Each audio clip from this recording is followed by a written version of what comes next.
Bonjour à tous les amis et bienvenue dans cette nouvelle vidéo de Vivre sainement. Alors aujourd'hui je vous ai fait une traduction et le doublage d'un documentaire vraiment essentiel pour comprendre à quel point la destruction de nos paysans est totalement planifiée depuis 30 ans. Aujourd'hui on en parle beaucoup plus car c'est clairement à l'ordre du jour d'un agenda planétaire que nous allons devoir subir de plein fouet si nous ne réagissons pas en bloc maintenant et tout de suite. Alors abonnez-vous à la chaîne mes amis, activez la cloche qui est juste en dessous pour être informé de mes prochaines vidéos. C'est crucial en cette forte période de censure. Je remercie également toutes les personnes qui m'aident financièrement sur Tipeee et me permettent de produire des vidéos comme celle-ci. Merci vraiment à vous tous.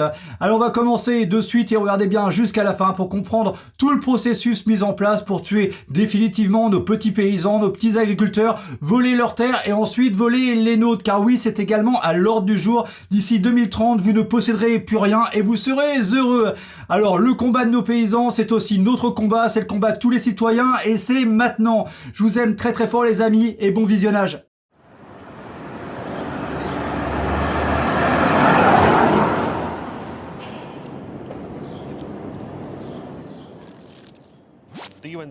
Dernier rapport des Nations Unies sur la faim dans le monde montre que nous reculons. Au moins 828 millions de personnes ont souffert de faim d'une manière ou d'une autre au quotidien l'année dernière. Les prix du blé et d'autres produits agricoles ont augmenté de façon exponentielle et le pouvoir d'achat des gens diminue. Ils s'appauvrissent et mangent donc moins. Nous nous trouvons donc dans une situation qu'il n'y a pas d'autre terme que de qualifier de crise.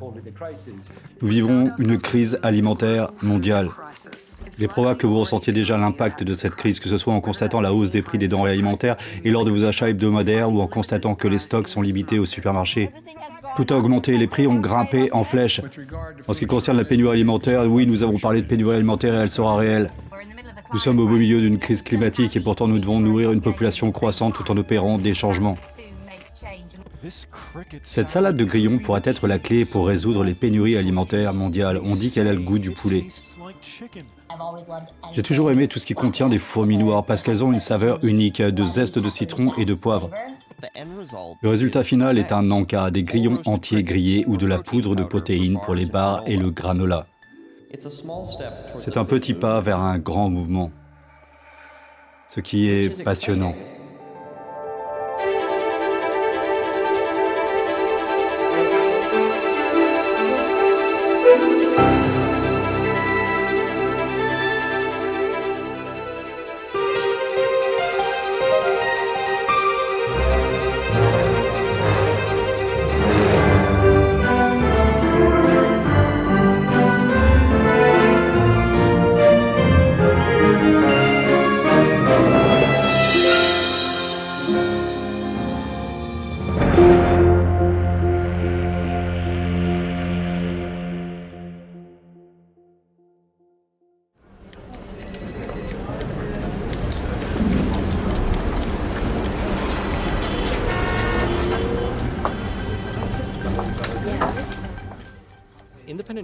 Le journalisme indépendant en 2023 est un peu compliqué. Il y a des milliers d'histoires qui circulent et il est difficile de décider lesquelles méritent le plus d'attention. Ici, à Fact Matters, nous avons passé beaucoup de temps à couvrir la crise alimentaire mondiale. Peut-être vous en avez entendu parler. Bonsoir, voici un rayon de supermarché américain. Les prix des denrées alimentaires montent en flèche dans les épiceries du monde entier. Et si vous écoutez les dirigeants du monde entier, ils vous diront que c'est dû au changement climatique. Et leur solution pourrait vous surprendre. Il existe 1900 espèces d'insectes comestibles sur la planète selon les Nations Unies. Cela pourrait bien être votre futur dîner, je m'explique. Les responsables de certaines des organisations les plus puissantes de la planète ont déterminé que l'agriculture, et plus particulièrement l'agriculture animale, était responsable du réchauffement climatique. Et le réchauffement climatique est responsable des prix élevés des denrées alimentaires ainsi que des pénuries de nourriture. En remplaçant le bœuf, le poulet et le porc par des grillons, des fourmis et des vers de farine, nous pourrons arrêter la hausse des températures, faire baisser le prix des denrées alimentaires et peut-être même sauver la planète. Cependant, dans cette émission, nous avons passé beaucoup de temps à parler avec les fournisseurs de nourriture, c'est-à-dire les agriculteurs. John, merci à vous de nous avoir rejoints. Leur histoire est très différente. Leur histoire suggère que ces prix élevés et ces pénuries alimentaires n'ont pas grand-chose à voir avec le réchauffement climatique, mais qu'ils sont plutôt le résultat direct d'une politique environnementale qui a été conçue il y a plus de 30 ans. La députée de Californie a la parole. Merci, Monsieur le Président. La loi sur le leadership environnemental du sommet de la Terre, comme on l'appelle, nous donne l'occasion de poursuivre l'important travail du sommet de la Terre pour développer son plan d'action, l'agenda 21, en vue d'une action environnementale mondiale. L'agenda 21 était censé être l'agenda du XXIe siècle. Il s'agit d'un document très complet. Si vous le lisez, vous verrez qu'il s'agit de centaines de pages qui régissent tous les aspects de la vie, de l'éducation à la politique, d'aménagement du territoire en passant par l'économie et le droit. Tous les domaines de la vie y sont abordés. L'agenda 21, le plan directeur des Nations Unies pour l'humanité, a été adopté en 2000. Aujourd'hui, il est plus communément appelé l'agenda 2030 comme l'année 2030. Grâce à cette politique, les Nations Unies ont établi 17 objectifs de développement durable. Des choses comme la fin de la pauvreté et l'égalité des sexes. Ces 17 objectifs de développement durable sont ensuite divisés en 169 objectifs individuels qui doivent tous être atteints pour chaque nation de la planète d'ici à 2030. Est-ce possible? Probablement pas. Mais il est bon d'avoir des objectifs, n'est-ce pas? Il est absolument impossible de mettre en œuvre ces objectifs de développement durable, de les suivre et de les contrôler sans anéantir totalement la liberté individuelle. Certains de ces objectifs semblent intéressants. Qui pourrait être contre l'éradication de la famine? Le problème, c'est que lorsque l'on fixe un objectif aussi nébuleux, il faut que l'État dispose d'un pouvoir total pour pouvoir l'atteindre. Et bien sûr, il n'y parviendra jamais, c'est vrai. Il n'y a aucun moyen d'éradiquer littéralement la pauvreté de la surface de la Terre. Mais cela donne aux gouvernements et aux institutions mondiales comme l'ONU une excuse facile pour faire ce qu'ils veulent sous prétexte d'atteindre ces objectifs. C'est vrai. Comment les gouvernements peuvent-ils atteindre tous ces objectifs de développement durable sans microgérer tous les aspects de notre vie? La production alimentaire en fait évidemment partie et comme la nourriture est produite littéralement partout dans le monde, la seule façon de couvrir cette histoire est de voyager à travers le monde et de parler avec les agriculteurs qui sont les plus durement touchés par cet agenda.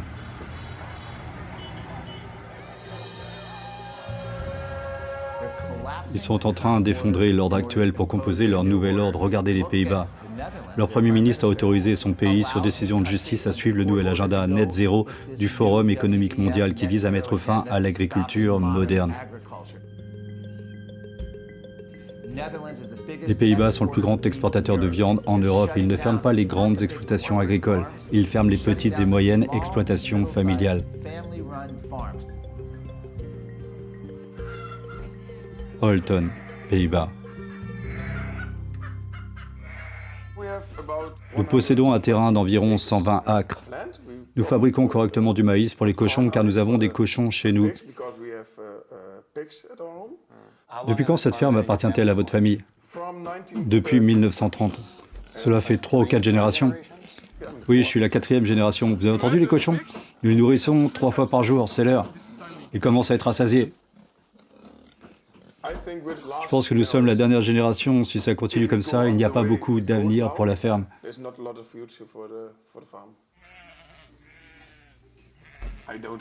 ne pense pas que nous puissions encore faire confiance au gouvernement parce qu'ils veulent nous taire. Et en Hollande, il y a beaucoup d'agriculteurs qui ont déjà arrêté. Arrêté quoi? L'agriculture? L'agriculture. Ce sont donc tous des agriculteurs. Non, ce n'est plus une ferme. Mais ici, c'est une ferme, non? Non, il n'y a plus de ferme non plus. Tous ces gens ont donc fermé à cause de la politique du gouvernement? Oui. Combien d'exploitations agricoles vont-elles fermer dans les prochaines années, si le gouvernement fait ce qu'ils ont prévu de faire? Je pense que 50% d'entre elles vont disparaître. Waouh, c'est vrai, 50%? Si Martin a raison et que la Hollande risque de perdre 50% de ses agriculteurs, c'est que quelque chose ne va pas. Il s'agit d'un pays qui occupe la première place dans l'Union européenne en matière d'exportation agricole et qui produit chaque année d'importants excédents pour l'industrie alimentaire et l'industrie de transformation. Alors pourquoi le gouvernement néerlandais veut-il éliminer la moitié de ses agriculteurs? Le problème de l'azote. Il y a environ un an, les responsables politiques évoquaient déjà la possibilité d'une pénurie alimentaire mondiale. Et pourtant, à la surprise générale, le gouvernement néerlandais a émis l'idée d'éliminer 30 à 50% des agriculteurs de ce pays. Comment cela pourrait-il se produire? Les Pays-Bas sont un pays très agricole depuis des décennies, depuis des siècles même. Et dans les années 1990, le gouvernement néerlandais a conclu un accord avec l'Union européenne stipulant qu'un certain pourcentage de bruyères, de trèfle et de mousse serait présent dans nos campagnes. Et puis bien sûr, au cours des 20 dernières années, nous avons connu une forte croissance de notre secteur agricole, ce qui signifie que nous émettons plus d'oxyde d'azote. Or, l'oxyde d'azote est un engrais. C'est un engrais naturel qui modifie le paysage. Les politiciens néerlandais ont ensuite présenté cette situation comme étant mauvaise pour la nature et pour l'environnement, mais ce n'est pas le cas. Il s'agit simplement d'un petit changement. Nous avons un peu plus d'arbres et un peu moins de trèfle et de bruyères. Les hommes politiques néerlandais avaient donc le choix. Ils auraient pu dire « Écoutez, l'Union européenne, nous sommes désolés, mais nous n'allons plus vivre avec ces normes absurdes des années 90. » C'était l'option A. L'option B consistait à désavouer et à exproprier 50% de nos agriculteurs. C'est ce qu'ils ont choisi. En 2021, le réseau Natura 2000 de l'Union européenne a publié une carte des zones des Pays-Bas qui sont désormais protégées contre les émissions d'azote. Tout agriculteur néerlandais dont l'exploitation se trouve dans une zone protégée par Natura 2000 devra désormais réduire considérablement ses émissions d'azote, ce qui limitera sa production.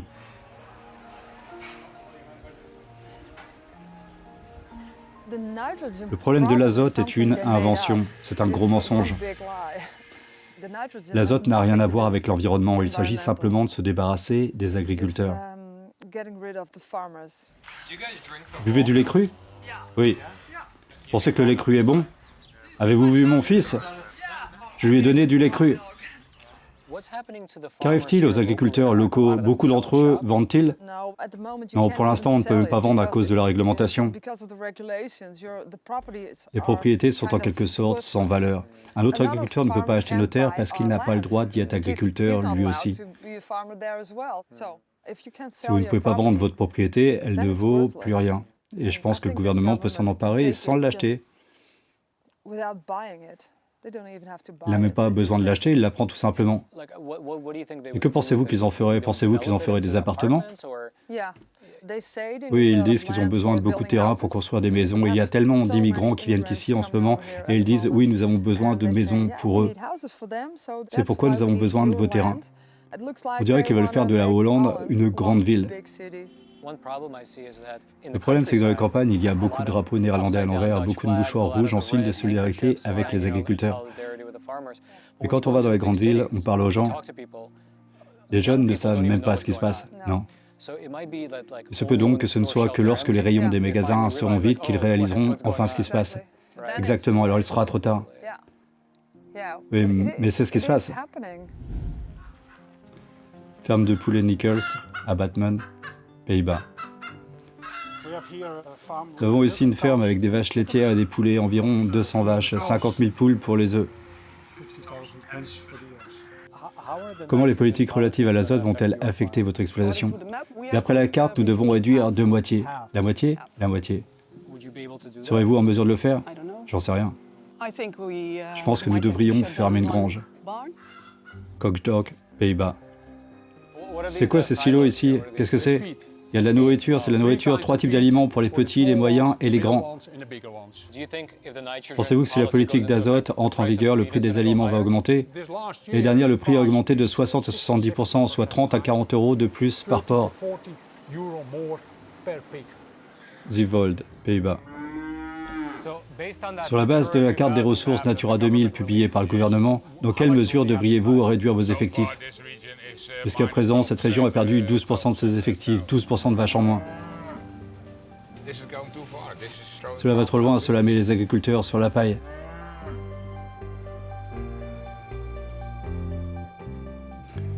Den Hoorn, Pays-Bas. Pouvez-vous me parler de votre exploitation? Combien de vaches avez-vous et depuis combien de temps est-elle dans votre famille? Depuis aussi longtemps que je le sais, je suis la 6e génération d'agriculteurs. Et combien de vaches avez-vous? J'ai 58 vaches maintenant. Je les connais toutes. Nous avons été très bons pour elles. Si j'entends des cris, je me réveille et je vais à l'étable en sous-vêtements. C'est comme ça que ça se passe.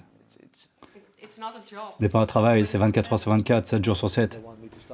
S'ils veulent que j'arrête d'être agriculteur, ils devront probablement me battre à mort. Alors j'irai ailleurs et je serai agriculteur. Avant de commencer le tournage, je m'avais dit que le gouvernement avait une nouvelle proposition concernant l'azote. Qu'arriverait-il à votre exploitation si votre proposition entrait en vigueur? La région dans laquelle je me trouve doit réduire ses apports de 90 à 95%. Qu'est-ce que cela signifie? Combien de vaches vous resterait-il? 6. C'est facile à compter. On ne peut pas vivre correctement avec 6 vaches laitières. C'est donc de cela qu'il s'agit. Vous avez parlé de 58 vaches. Encore une fois, si les règles relatives à l'azote rentrent en vigueur, vous devrez vous débarrasser de 95% de ces vaches. Oui, 90 ou 95%, ils veulent que je produise moins d'azote.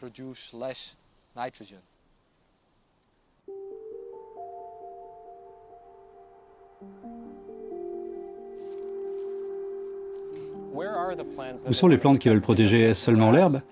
Non, à l'arrière, il y a les dunes. Elles se trouvent sur le littoral, c'est la zone Natura 2000. Qu'est-ce qu'ils essaient de protéger dans ces dunes? Certaines plantes ne supportent pas l'azote. Donc s'il y a trop d'azote, la plante meurt. Que se passe-t-il? Elle ne pousse pas. Je ne sais pas comment ça fonctionne, je ne sais pas comment ça marche. Donc encore une fois, pour protéger cet endroit, votre ferme doit réduire 95% de son azote. Oui. Il y a aussi un équilibre, parce que si vous voulez éliminer toute l'agriculture et tous les humains, et tout le reste, bien sûr, tout poussera naturellement, mais il n'y aura plus de nourriture. C'est donc comme si la solution, en fait, elle semble bonne sur le papier, elle semble bonne pour le gouvernement, mais en termes pratiques, elle n'a pas le bon effet. C'est là le plus gros problème. Ils inventent beaucoup de choses, mais ils ne savent pas comment ça marche. Je pense que c'est une escroquerie. Eh bien, c'est une arnaque qui leur permettra d'obtenir vos terres. Il est clair que les politiques néerlandaises strictes en matière d'azote handicapent les agriculteurs qui nourrissent le pays depuis des décennies. Mais les avantages de la protection de ces plantes réfractaires à l'azote l'emportent-ils sur les coûts que ces agriculteurs doivent supporter? Bonjour Petra, c'est Roman. Je suis journaliste aux Pays-Bas et je viens d'Amérique. Nous avons contacté le ministère de l'Agriculture pour obtenir sa version des faits, mais malheureusement, il n'était pas disponible. Nous sommes donc tournés vers un expert en azote chargé d'analyser le modèle d'azote du gouvernement. Vous avez travaillé pour le comité gouvernemental chargé d'étudier l'azote. Oui. On vous a donné un modèle. Oui. Toute la politique est basée sur le modèle de dépôt pour savoir comment traiter les émissions d'azote dans les zones naturelles. J'ai examiné les études de validation et j'ai montré que le modèle était en fait merdique, il ne fonctionne pas. Et peu importe, ils continuent à l'utiliser, ce qui est dans un sens troublant. Je veux dire, vraiment, pouvons-nous faire une telle chose en termes de politique? Utiliser un modèle qui ne fonctionne pas. Il ne s'agit jamais d'innovation. Il s'agit toujours de se débarrasser des agriculteurs. Au niveau mondial, si la consommation de produits comme le bœuf et les produits laitiers, ici aux Pays-Bas et dans le monde entier, ne diminue pas. Certes, vous pourriez réduire votre production agricole, mais cette production se fera ailleurs. Il s'agit d'un compromis classique. Si vous ne le faites pas ici, vous le ferez ailleurs. Les émissions d'azote font partie de l'équation de l'agriculture. Il faut donc les optimiser. Et devinez quoi? Les Pays-Bas sont très doués pour optimiser l'agriculture. C'est ce que nous faisons depuis un millier d'années. Nous sommes vraiment très bons dans le domaine. Par conséquent, si nous déplaçons la production ailleurs, il est absolument certain que les émissions augmenteront.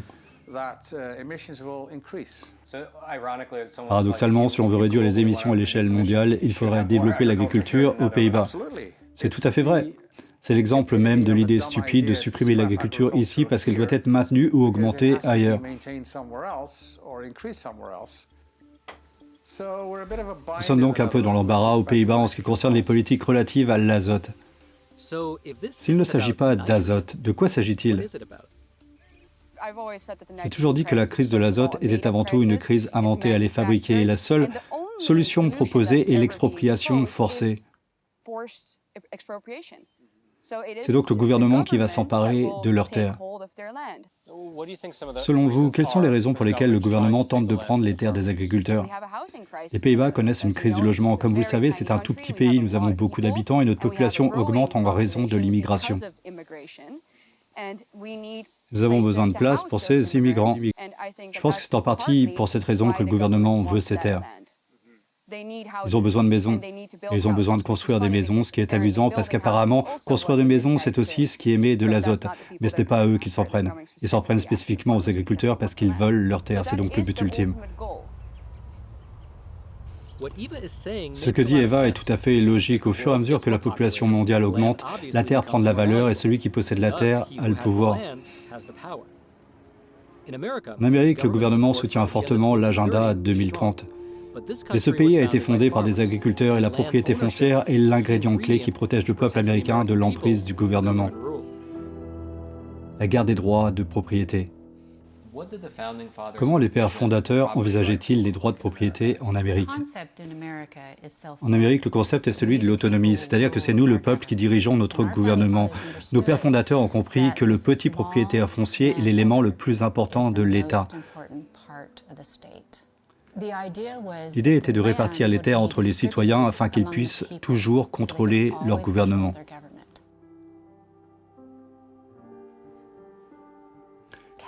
La Californie a élaboré un plan 30 par 30.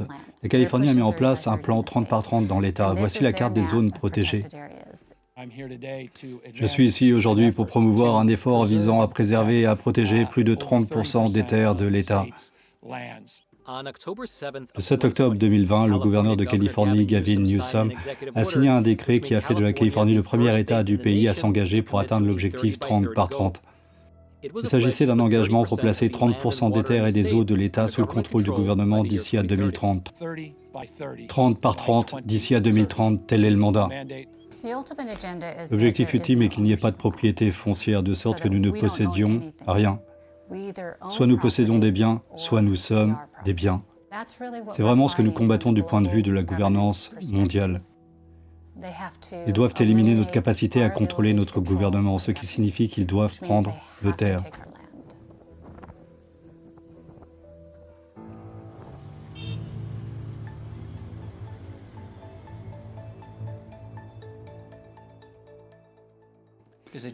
L'agenda 2030 est-il déjà en vigueur aux États-Unis? Je considérerais l'agenda 2030 comme une sorte de modèle ou de plan directeur. Il n'y a pas de loi spécifique qui dise « voici l'agenda 2030 ». Nous allons l'inscrire et le codifier dans la loi. Ce qu'ils ont fait, c'est qu'ils ont examiné les lois existantes. La loi sur la propreté de l'eau a été adoptée en 1972. La loi sur les espèces menacées a été adoptée en 1973. Utilisons ces lois et modifions-les pour atteindre les 17 objectifs de développement durable. Beaucoup de choses sont apparues au début des années 70, la loi sur la propreté de l'eau, de l'air, qui était de bonnes choses, la loi sur les espèces menacées, mais elles ont été détournées de leur objectif initial. Le Congrès n'avait pas l'intention qu'elles soient détournées comme elles le sont et manipulées comme elles le sont aujourd'hui. Lorsqu'ils ont rédigé ces projets de loi, ils ne les auraient jamais adoptés.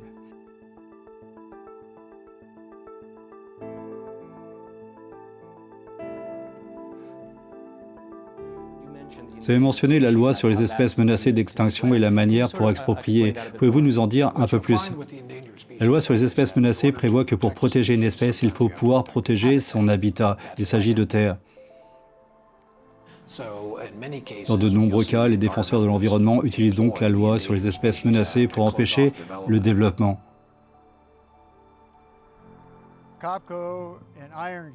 COPCO et Iron Gate sont les deux seuls lacs en eau profonde du système climatique.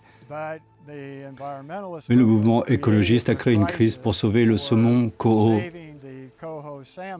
On n'a jamais su qu'il était indigène dans la région supérieure afin de forcer l'élimination des barrages ou leur destruction. Ce que vous dites, c'est que dans cette région, le saumon Coho n'est pas vraiment indigène. Est-ce le cas? Le saumon Coho, par la pêche, selon la définition même du gibier, est un poisson côtier. Son habitat normal ne s'étend pas à plus de 48 km de la côte. Le barrage d'Iron Gate est l'un des 4 barrages que l'État de Californie est en train de supprimer pour sauver le saumon Coho. Mais si ce que dit Rex est vrai et que le Coho n'a jamais nagé ici, alors pourquoi détruire les barrages? C'est une question qui irrite les agriculteurs et les éleveurs locaux dont la subsistance dépend de ces barrages. Pendant toute mon enfance, mes parents ont exercé plusieurs métiers. Car ils n'ont pas hérité de cet endroit, ils ont travaillé dur pour l'avoir. Depuis combien d'années possèdent-ils ce terrain? 40 ans.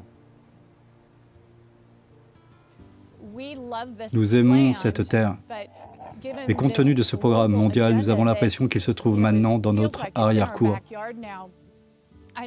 Je ne sais pas si mes sœurs et moi pourrons hériter de ce lieu, transmettre et conserver Ce pourquoi mes parents ont travaillé si dur.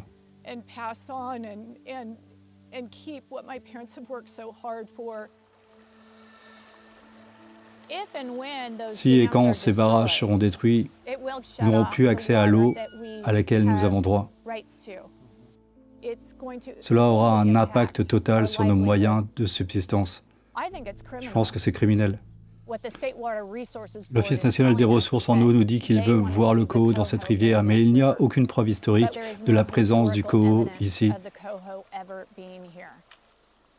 Ils utilisent une photo de poisson qui ressemble à des saumons et c'est là leur seule preuve scientifique que le Coho a existé ici.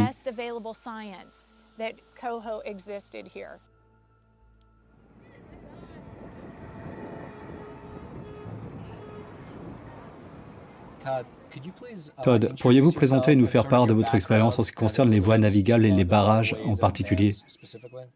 Je m'appelle Todd Meyer, je suis directeur environnemental au Washington Policy Center dans l'État de Washington. Je travaille sur les questions de reconstitution des stocks de saumon depuis plus de 10 ans et sur la politique environnementale depuis plus de 20 ans. Personnellement, j'ai voté en faveur du financement de la suppression d'une partie du barrage pour ouvrir l'habitat au saumon. J'ai donc examiné la question sous tous les angles.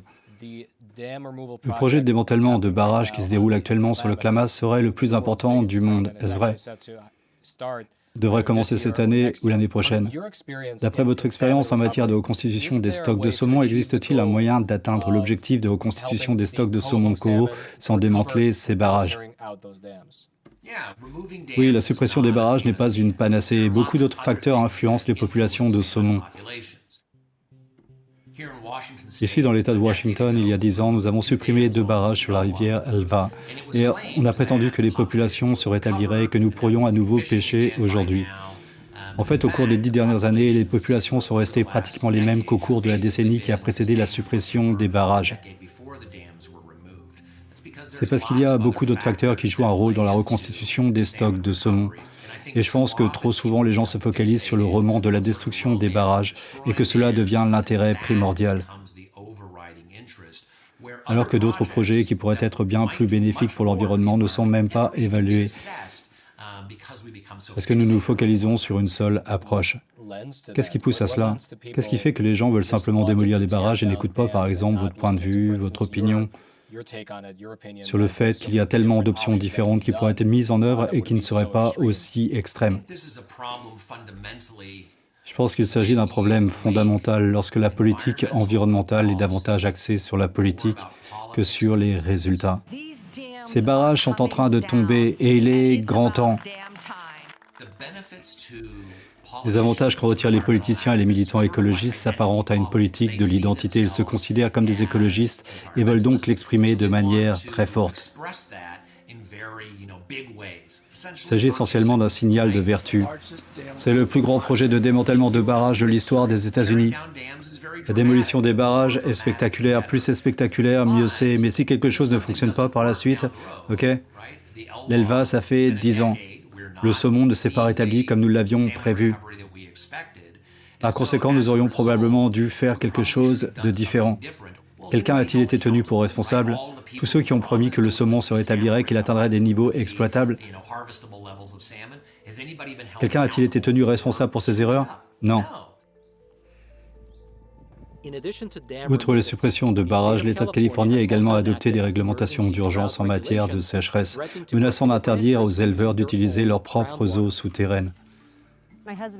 Mon mari et moi avons acheté un petit ranch lorsque nous nous sommes mariés il y a 7 ans et nous y élevons des vaches. En tant qu'éleveur de la vallée de Scott, nous sommes actuellement dans une situation très difficile. En effet, depuis septembre dernier, l'Office national de l'eau a introduit de nouvelles réglementations d'urgence en matière de sécheresse qui menacent de réduire de 100% l'eau d'irrigation que nous pompons dans le sol.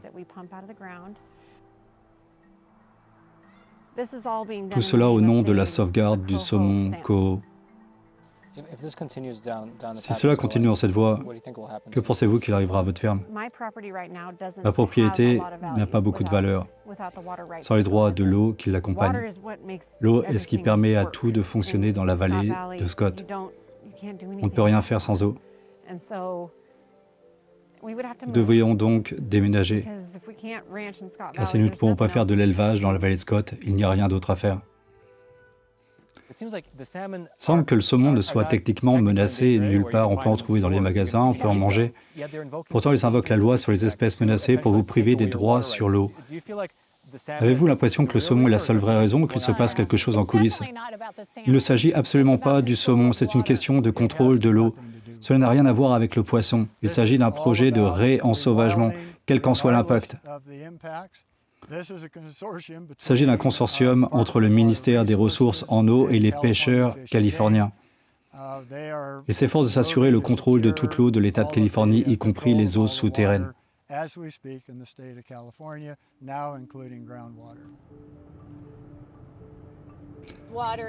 L'eau est la chose. L'eau est la chose que ces mondialistes vont utiliser pour tout contrôler, parce que nous ne pouvons pas vivre sans eau. Oui, ils ont les 17 objectifs de développement durable, l'eau en fait partie, mais chaque objectif est assorti d'une série de sous-objectifs, et pour les atteindre, il faut essentiellement microgérer la vie des gens afin de mesurer leur consommation d'eau, etc. C'est vrai, c'est dans les objectifs très spécifiques. Ainsi, si vous avez besoin d'une autorisation pour tirer la chasse d'eau, vous brosser les dents ou boire un verre d'eau, vous êtes soumis à leur contrôle.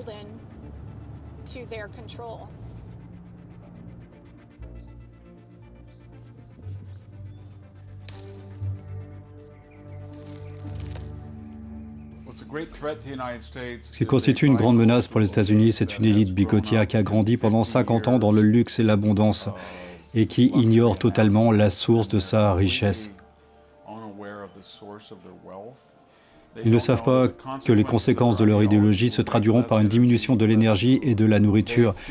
Ils pensent qu'ils ne veulent pas d'engrais azotés ou de pesticides à base de pétrole et qu'ils n'ont pas besoin d'une agriculture intensive pour une grande production. L'obligation biologique. C'est ce que fait actuellement le Sri Lanka. Ils interdisent les engrais chimiques ou synthétiques et les pesticides. Le PIB par habitant et le revenu par habitant y étaient 2 fois plus élevés qu'en Inde. Aujourd'hui, ils meurent de faim.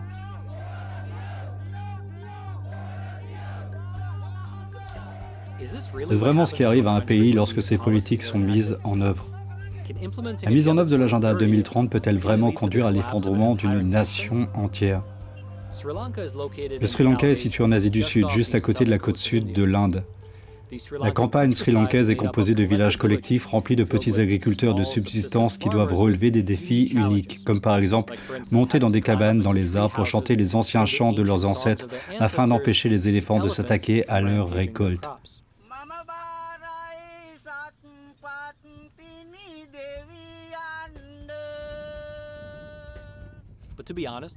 Et pour être honnête, en termes de menaces, les éléphants font pâle figure à côté d'un gouvernement qui fait avancer l'agenda 2030 avec un mandat agricole strict qui menace maintenant de détruire la vie des agriculteurs qui ont été l'épine dorsale de l'économie sri-lankaise pendant des décennies.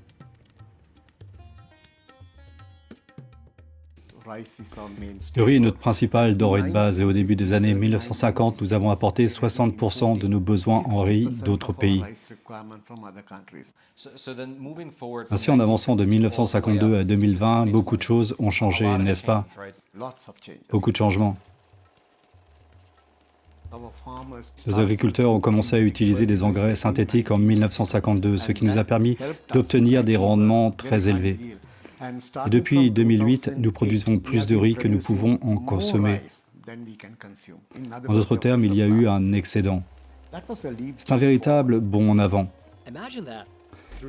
Imaginez un peu, à force d'ingéniosité, de travail acharné, de persévérance et de discipline scientifique, le peuple sri-lankais a mis au point une culture de riz paddy dont le rendement est l'un des plus élevés au monde, ce qui leur a permis non seulement de nourrir sa population, mais aussi d'exporter sa récolte vers les pays voisins et d'engranger au passage des fonds dont le Trésor national a grandement besoin. Mais ce chemin vers la prospérité ainsi que la sécurité alimentaire de tout le pays était inextricablement lié à l'utilisation d'engrais azotés.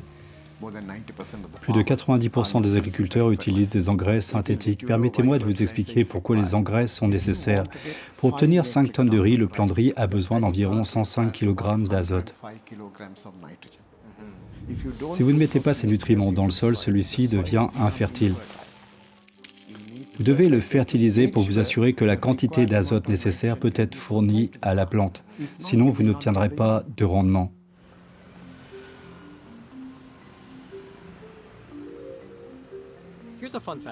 Voici un fait amusant. Ce pays ne s'appelle pas Sri Lanka. Ce pays s'appelle officiellement la République socialiste démocratique de Sri Lanka. En tant que république ouvertement socialiste, le gouvernement et le président qui est à la tête du gouvernement peuvent apporter des changements radicaux à l'ensemble du pays sur un coup de tête. Et c'est exactement ce qui s'est passé. Le gouvernement du Sri Lanka a interdit l'importation d'engrais artificiels, de pesticides et d'herbicides. Du jour au lendemain, le président sri-lankais, M. Gotabaya Rajapaksa, a interdit l'utilisation et l'importation d'engrais chimiques. L'ensemble de la culture du riz sri-lankais avait été sélectionné pendant 6 décennies pour fonctionner en symbiose avec les engrais chimiques. Supprimer les engrais sans aucun processus de transition revenait donc à retirer 2 pieds de la table. Le résultat était évident. Le Sri Lanka est officiellement en défaut de paiement de sa dette extérieure. Il s'agit de la pire crise économique que le pays ait connue depuis son indépendance. Le pays a annoncé aujourd'hui qu'il faisait défaut sur sa dette d'un montant de 51 milliards de dollars. Les manifestants tiennent le président Gotabaya Rajapaksa pour responsable de l'effondrement économique du pays. Les automobilistes, les conducteurs de tuk-tuk, les taxis font la queue pour obtenir du carburant dans cette file d'attente qui, d'après ce que j'ai entendu, s'étend sur 4 à 5 kilomètres. Cette scène est désormais synonyme de la pire crise économique que le pays ait connue depuis des décennies. Comment se fait-il que le président, comme ça, ait interdit les engrais? C'est une bonne question. Certaines ONG sont folles de l'environnement naturel. Ils ont convaincu le président qu'il était possible de faire de l'agriculture biologique à 100% et apparemment, il l'a cru. J'ai réalisé que ça allait être un énorme problème avec des dommages irréversibles. Nous attendions dans la queue, une très grande file d'attente. Parfois, j'attendais le carburant pendant 2 ou 3 jours. Vous attendiez le carburant pendant 2 jours? Oui, la file d'attente. Vous dormiez dans votre voiture et attendiez le carburant? Oui, une situation très difficile. Avant, le prix d'un litre était de 138 roupies. Aujourd'hui, un litre coûte 540 roupies. La nourriture, les produits agricoles, les produits chimiques, tout. Les prix ont augmenté. Les gens travaillent davantage. Vous voulez dire qu'une personne peut avoir 2 emplois? 5 emplois. La situation est très mauvaise au Sri Lanka. Très mauvaise situation, c'est le moins qu'on puisse dire. En l'espace de quelques mois, le Sri Lanka est passé d'une économie agricole robuste avec un excédent alimentaire à une crise économique massive qui s'est traduite par des pénuries de nourriture et de carburant et par une inflation croissante qui a contraint ses citoyens à exercer jusqu'à 5 emplois. Tout cela à cause de nouvelles lois promulguées unilatéralement par son président. Plus nous parlions avec les Sri Lankais, plus la situation semblait désastreuse. Du jour au lendemain, ils ont décidé d'opter pour un engrais organique différent, du jour au lendemain. Quel type de pénurie avez-vous connu? Notre récolte a souffert. Beaucoup d'entre nous ont dû se passer des produits de base dans les supermarchés parce que les agriculteurs ne produisaient rien. Depuis combien de temps pratiquez-vous l'agriculture ici? 50 ans ici même, sur cette terre. Quel type de légumes? Des radis rouges, des choux, des poireaux, des carottes. Quand le président a dit qu'il ne fallait plus de produits chimiques, qu'est-il arrivé à votre ferme? Ces maladies sont arrivées et les arbres sont morts. Mais mon économie a chuté de 50%. Votre situation économique personnelle a chuté de 50%. Avant, nous récoltions 10 000 kilos. Et maintenant, 4 000 à 3 000 de légumes. Vous êtes passé de 10 000 à 4 000. Ma récolte est inférieure à la moitié de ce qu'elle était.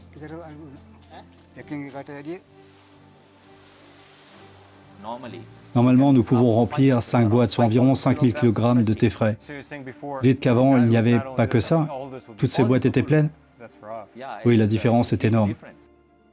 Pour trouver de l'argent, nous contractons des prêts auprès des banques. Pour payer les intérêts du prêt, nous allons travailler pour un salaire journalier. Pensez-vous que le gouvernement se soucie des agriculteurs comme vous? Il n'y a aucun soutien de leur part. La différence entre la production de légumes synthétiques et biologiques est devenue évidente lorsque nous avons rendu visite à un agriculteur qui pratiquait encore les 2 méthodes. Ce champ est 100% biologique.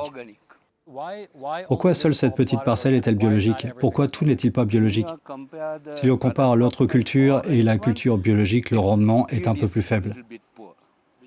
Le rendement est faible, donc nous ne pouvons pas faire de bons bénéfices. Le bio est donc plus cher, il demande plus de travail et le rendement est moindre. Partout où nous sommes allés, c'était la même histoire. Les agriculteurs eux-mêmes savaient que leur seul espoir est de s'organiser et de raconter leurs histoires au monde entier. Ils nous ont donc demandé d'organiser une réunion avec eux. Et ce que nous avons appris est tragique. Tous les agriculteurs du Sri Lanka ont dit au gouvernement de ne pas faire cela. Personne n'a écouté. Que faisons-nous maintenant?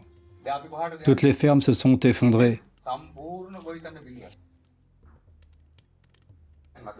Aujourd'hui, nous ne pouvons pas subvenir aux besoins de nos enfants ou de nos familles. Si la situation perdure, nous aurons des suicides par empoisonnement. Cela se produit souvent, beaucoup d'agriculteurs se suicident. Partout, toutes les communautés de cultivateurs de riz. Aujourd'hui, tout le pays est détruit parce que toutes les fermes sont détruites.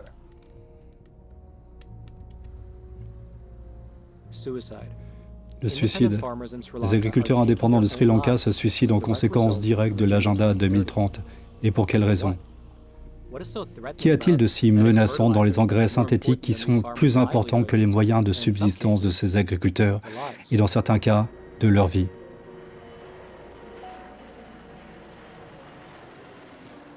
Le changement climatique est la plus grande menace pour toute forme de biodiversité, la plus grande menace pour toute forme de nature.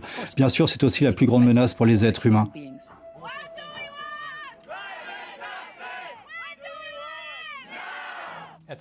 À un moment donné, le discours a changé pour s'articuler autour du climat.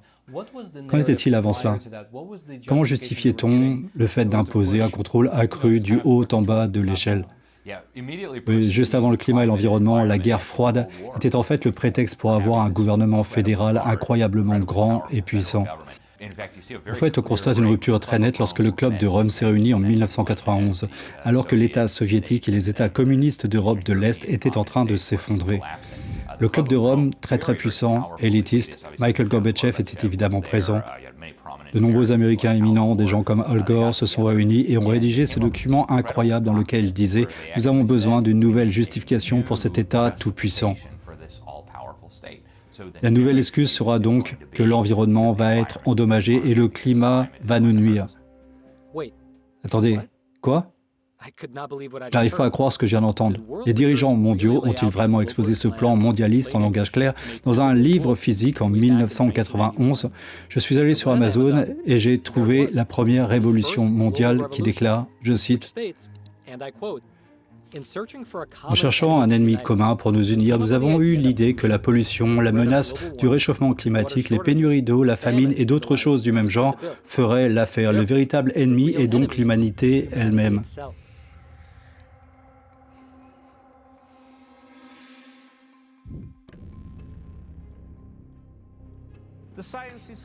La science est claire. Nous nous rapprochons dangereusement du point de non-retour. La science est très claire. Le monde naturel est gravement menacé. C'est le code rouge pour l'humanité. Il ne s'agit pas d'un groupe de responsables politiques, il s'agit de scientifiques. Cette politique est extrêmement énergique et vient du scientisme, c'est-à-dire de l'idéologie selon laquelle nous comprenons parfaitement le monde grâce à la science. Nous devons écouter la science afin d'avoir un meilleur avenir pour demain. Ce n'est que de l'idéologie et c'est aussi très dangereux. C'est une façon dangereuse de voir le monde, car cela signifie que rien n'a d'importance en dehors de la science. La culture n'a pas d'importance, l'histoire n'a pas d'importance, la religion n'a pas d'importance, l'interaction sociale n'a pas d'importance. Rien n'a d'importance en dehors de la science. Il n'est pas nécessaire d'être théologien ou philosophe pour comprendre qu'il s'agit là d'une absurdité totale, mais aussi d'une absurdité dangereuse. Si rien ne compte plus que la science, dans quel monde vivons-nous? L'histoire est véritablement à un tournant. En temps de crise, le rôle des gouvernements est plus important et plus pertinent que jamais. Le Forum économique mondial est en fait un élément essentiel de la mise en œuvre de l'agenda des Nations Unies. Il y a quelques années, il est devenu un partenaire stratégique de l'ONU dans la mise en œuvre de l'agenda 2030. Et puis on commence à s'intéresser aux liens entre le Forum économique mondial et la Chine. Klaus Schwab et Xi Jinping sont comme de vieux copains. Ils publient des communiqués de presse pour dire à quel point ils s'aiment. Il y a donc les supercapitalistes représentés par le Forum économique mondial et du côté des gouvernements, les communistes. Après l'adoption de l'agenda 2030, le Parti communiste chinois a fait appel à tous ses organes de propagande. Il a déclaré « Nous avons joué un rôle essentiel dans l'élaboration de l'agenda 2030 ». Javier Solana, chef de l'OTAN, a déclaré qu'il s'agirait du plus grand bond en avant. Le dernier grand bond en avant de la Chine a tué des millions de personnes. 15 à 55 millions de personnes ont été tuées à la suite d'une famine nationale pendant le grand bond en avant de la Chine de 1959 à 1961. Ainsi, des communistes et des supercapitalistes qui s'unissent et travaillent ensemble sur ce projet de développement durable, cela devrait nous inciter à faire une pause et à nous dire « Attendez une minute, cela n'a pas de sens à première vue, que se passe-t-il ici ?» La Chine est un exemple frappant de ce qui peut être réalisé lorsque les gouvernements nationaux font de la protection de l'environnement une priorité absolue. Les motivations de ceux qui défendent ce programme sont souvent d'imiter des pays comme la Chine, dont les résultats en matière d'environnement sont épouvantables. Ce pays connaît d'énormes problèmes de pollution. Il ne semble pas se préoccuper des rivières, des lacs, des ruisseaux, toutes sortes de toxines s'y déversent. En réalité, je dirais que leur envie pour la Chine est davantage liée au contrôle qu'elle exerce sur sa population et sur la politique qu'à l'environnement.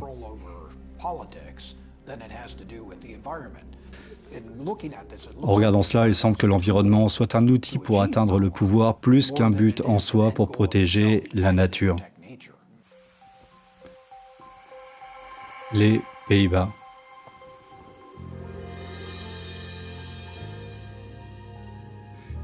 Il s'agit du climat, de la protection des plantes indigènes, de la santé humaine, des espèces indigènes. Il s'agit d'eau propre. Je ne sais toujours pas de quoi il s'agit. Il ne fait aucun doute que les agriculteurs font l'objet d'une véritable attaque aux quatre coins de la planète, ce qui pose logiquement une question très évidente. Si vous vous débarrassez des agriculteurs, vous devez quand même manger quelque chose. Peut-être qu'ils ne veulent pas de la production alimentaire telle qu'elle est aujourd'hui. Nous produisons des pommes de terre, du lait, de la viande. Et peut-être qu'un gouvernement ne veut plus que nous mangions ce type d'aliments. Au lieu de cela, il faut se tourner vers quoi?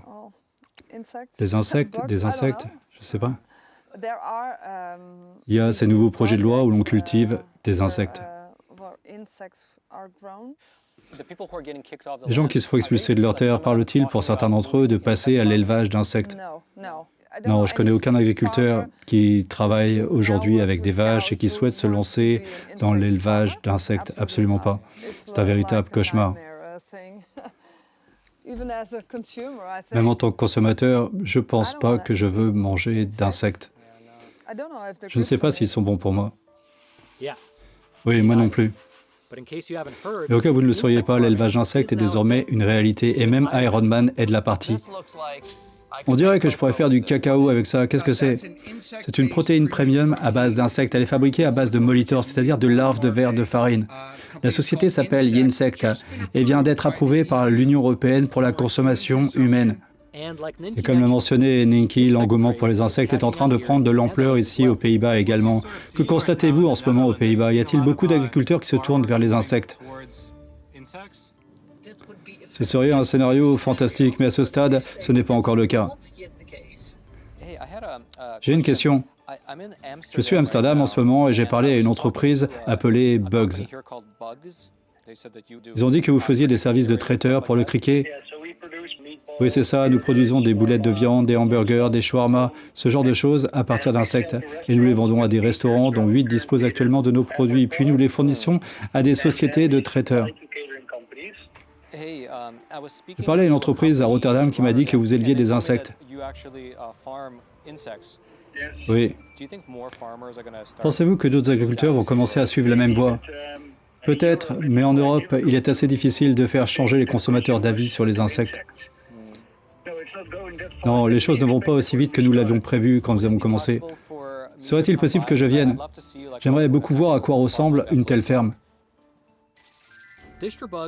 Distribug est un producteur d'aliments à base d'insectes détenus et gérés par Gatekeepers qui promet que Distribug fait tout ce qui est en son pouvoir pour éliminer toute ignorance et toute résistance à la consommation d'insectes.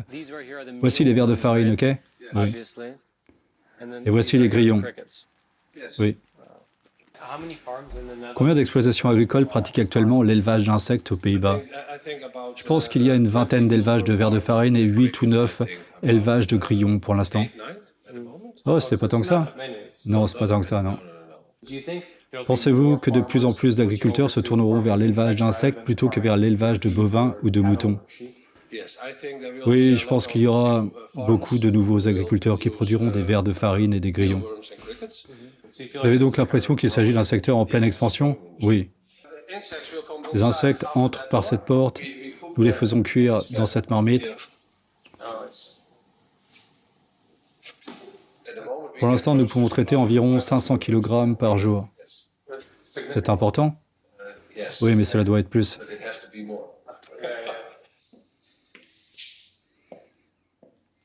Cela a le même goût que les chips de tournesol.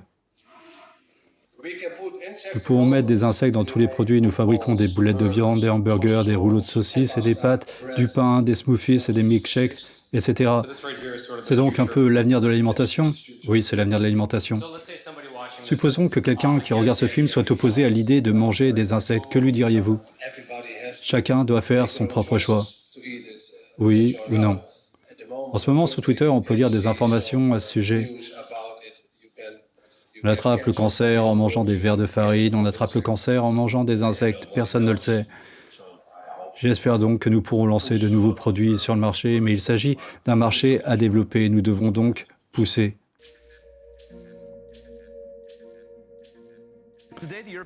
Aujourd'hui, la Commission européenne a officiellement déclaré que les vers de farine étaient des aliments. Cela pourrait changer la donne pour les éleveurs d'insectes.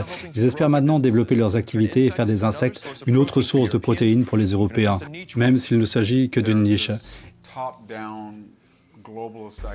Il y a cette idée mondialiste descendante selon laquelle certains pays occidentaux ont des régimes alimentaires qu'ils n'approuvent pas. En d'autres termes, ils sont davantage basés sur la viande et ils estiment que les humains n'ont pas besoin de protéines à base de viande. Ils veulent soit forcer les gens à suivre leur paradigme, soit à acheter ou accumuler des terres agricoles, et c'est ainsi qu'ils vont les cultiver. C'est un peu comme l'Union soviétique ou la réunion culturelle de Mao. C'est une approche descendante qui aboutit à des désastres. En 2013, l'ONU pour l'alimentation et l'agriculture a publié un rapport très étrange dans lequel elle affirme que les Occidentaux doivent commencer à manger des insectes. Et cela n'était dans l'esprit de personne. Des insectes, c'est dégoûtant. Ils ont donc dit qu'il fallait lancer une vaste campagne de propagande dans les médias pour convaincre les Occidentaux. Nous constatons que le NPR, la Canadian Broadcasting Corporation, la BBC et même Fox News colportent l'idée que les insectes sont délicieux et nourrissants. Toutes ces célébrités mangent des insectes et enseignent aux gens que c'est la mode et cool de manger des insectes. En ce moment même, ils construisent la plus grande usine de transformation de protéines d'insectes de la planète à l'extérieur de Decatur, dans l'Illinois. Ils en construisent une autre au Canada. Ils savent qu'il n'y a vraiment pas de demande pour les insectes. Combien d'Américains connaissez-vous qui réclament des sandwichs au grillon? Pratiquement aucun. Je m'attends donc à ce que, au fur et à mesure que ces pénuries alimentaires se développeront et que le prix des produits de base augmentera, les gens se diront « J'ai vraiment faim, mes enfants ont vraiment faim, je ne peux plus payer un steak, alors d'accord, je vais manger vos stupides grillons. » La construction du projet de démantèlement du barrage de la rivière Klamath devrait commencer dans quelques semaines. À l'heure actuelle, les équipes sont déjà sur place. Les travaux préparatoires à la construction sont en cours. Certains des barrages devraient être enlevés en 2024, mais le premier sera retiré de la rivière en septembre.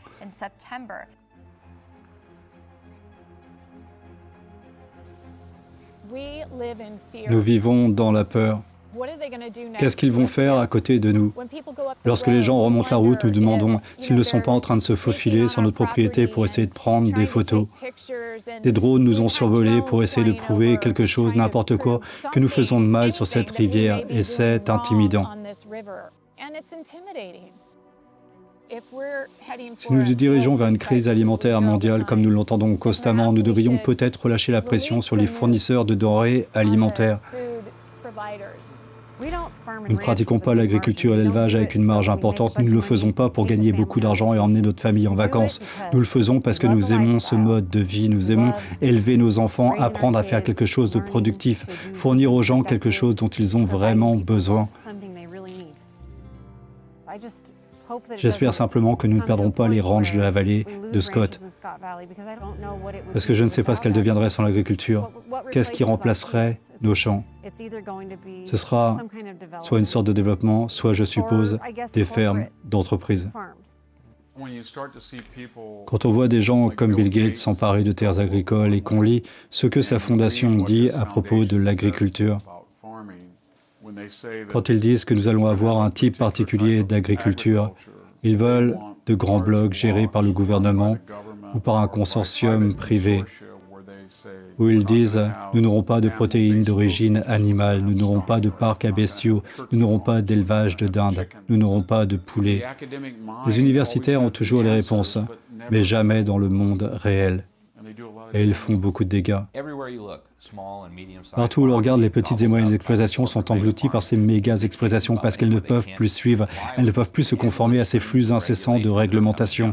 C'est ce que nous constatons en Chine où ces méga-fermes géantes, mécanisées, contrôlées par les grandes entreprises et les gouvernements, supplantent toutes ces petites exploitations familiales qui existent depuis des centaines d'années, voire plus longtemps dans certains cas. Il s'agit désormais d'une zone de construction gouvernementale que vous devez quitter immédiatement. Ils les déplacent tous de leur petit lopin de terre vers ces grandes et horribles mégapoles qu'ils ont construites. Nous allons voir ça partout dans le monde avec la décimation des petites exploitations agricoles. S'ils ne sont pas acculés à la faillite par les forces économiques, c'est le gouvernement lui-même qui les fermera. La Haye, Pays-Bas, 11 mars 2023. Tout s'écroule. Il y a une pénurie de nourriture. Beaucoup de gens n'ont pas assez d'argent pour manger tous les jours. Tout le monde est ici aujourd'hui parce qu'ils comprennent que lorsque notre gouvernement expropriera nos agriculteurs, nous serons tous les prochains. Et ce n'est pas seulement la Hollande qui est confrontée à ce type de réglementation, mais les agriculteurs du monde entier. Il s'agit d'un programme mis en œuvre à l'échelle mondiale qui est imposé par des fonctionnaires dans des pays potentiels.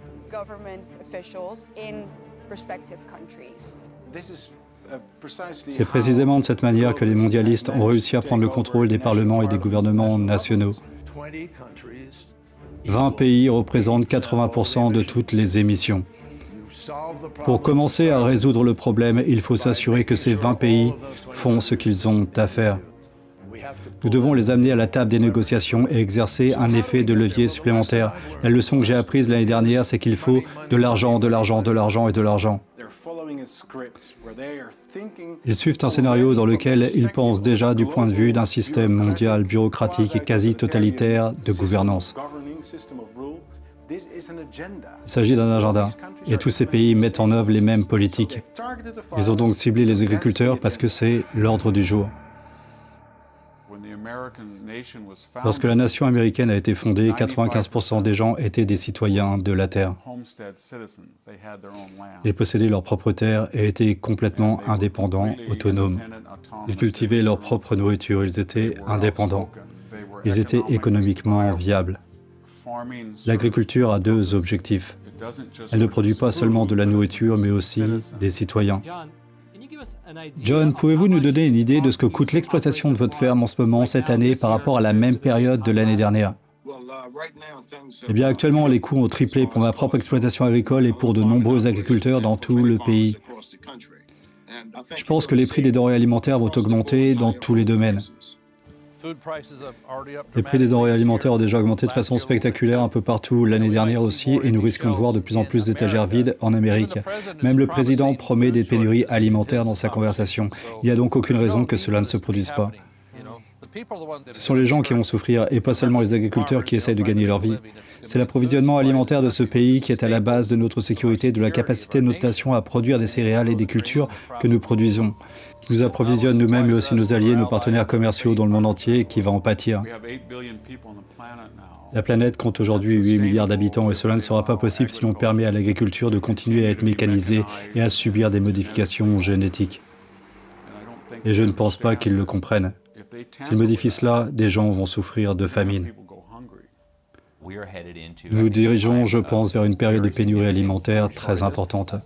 Peut-on s'attendre à des augmentations massives des prix des denrées alimentaires l'année prochaine? Sans aucun doute. Je pense donc que l'objectif final de la guerre contre les agriculteurs à laquelle nous assistons, qui est guidée à chaque étape par les objectifs de développement durable de l'agenda 2030, sera une consolidation totale de l'agriculture, une consolidation totale de l'approvisionnement alimentaire. Et comme l'ont compris tous les tyrans communistes des 100 dernières années, si vous contrôlez la nourriture, vous contrôlez le peuple. Je pense que c'est l'objectif final.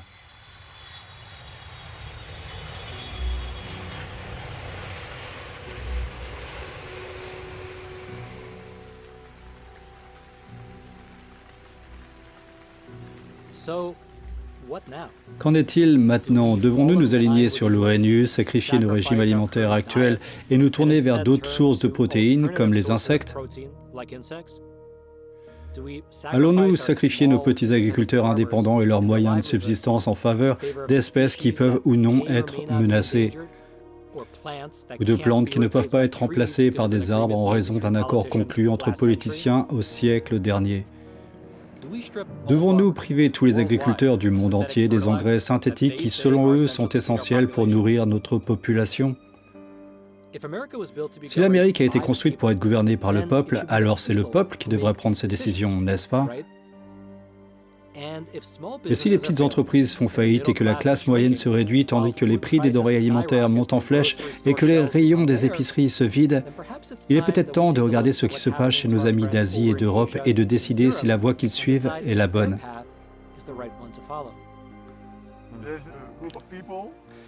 Il y a un groupe de personnes qui pensent faire tout ce qui est bon pour la nature et qui s'opposent aux agriculteurs. Et pourquoi? J'en sais rien. Parce qu'ils pensent que vous faites tout de travers. Juste avant de terminer ce film, nous avons reçu un message vocal de Martin nous donnant des nouvelles des Pays-Bas. Bonjour, comment allez-vous? Tristement, très tristement, dans le quartier, 6 personnes se sont suicidées parce qu'elles ne voyaient pas comment continuer. La plupart sont des éleveurs de vaches. Oui, le gouvernement hollandais est fou. Ils sont complètement fous. J'espère que vous pourrez parler dans votre histoire de la colère et du fait que les gens ne savent pas quoi faire et qu'ils finissent par perdre la vie et tout le reste.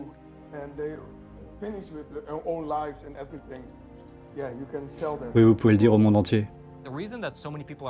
Si tant de gens s'intéressent soudain à ce qui se passe aux Pays-Bas, c'est parce que les politiques qui sont mises en œuvre sont très similaires ailleurs. En fait, elles reflètent littéralement les politiques mises en œuvre ici aux États-Unis. Je suis votre hôte, Roman de Epoch Time. Restez informés et surtout, restez libres.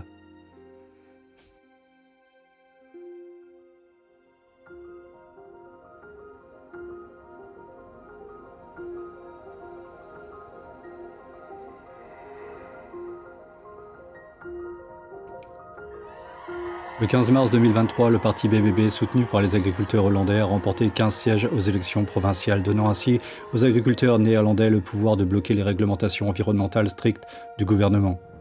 Un mois plus tard, la Commission européenne a approuvé 2 plans néerlandais d'une valeur de 1,47 milliard d'euros visant à racheter des éleveurs de bétail afin de réduire la pollution par l'azote.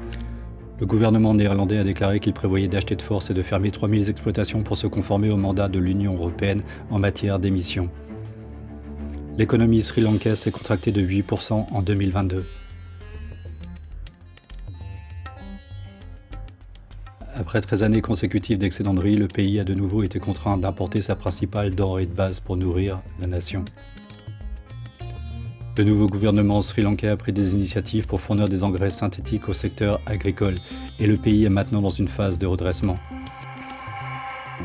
Les travaux de démantèlement du barrage Iron Gate sur la rivière Klamath ont commencé en mai 2023. La suppression totale du barrage devrait être achevée à la fin de l'année 2024.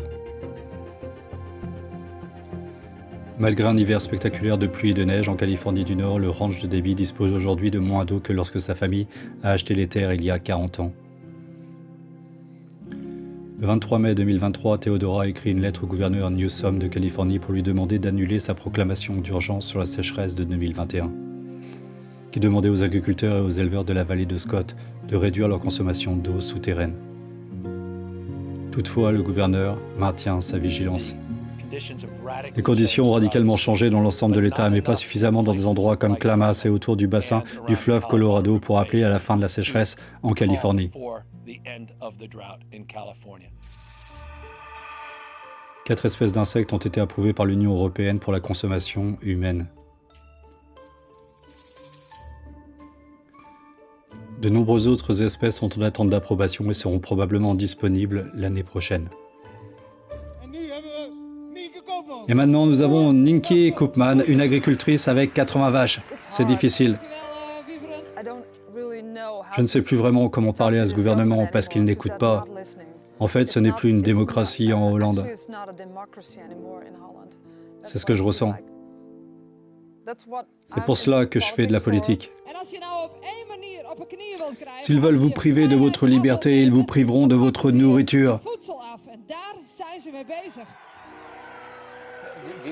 Voyez-vous un espoir pour la situation? Oui, bien sûr, oui. Pas d'agriculteurs, pas de nourriture, ils le sauront.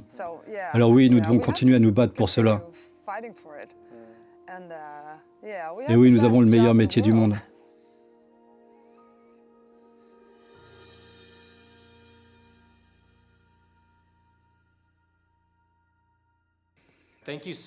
Merci beaucoup d'avoir regardé ce film et d'avoir fait ce voyage avec nous. Pour être honnête avec vous, lorsque nous avons commencé ce projet, nous ne savions pas vraiment à quoi nous attendre. Nous savions qu'il y avait des problèmes d'approvisionnement alimentaire et que de nombreux agriculteurs dans le monde avaient de gros problèmes.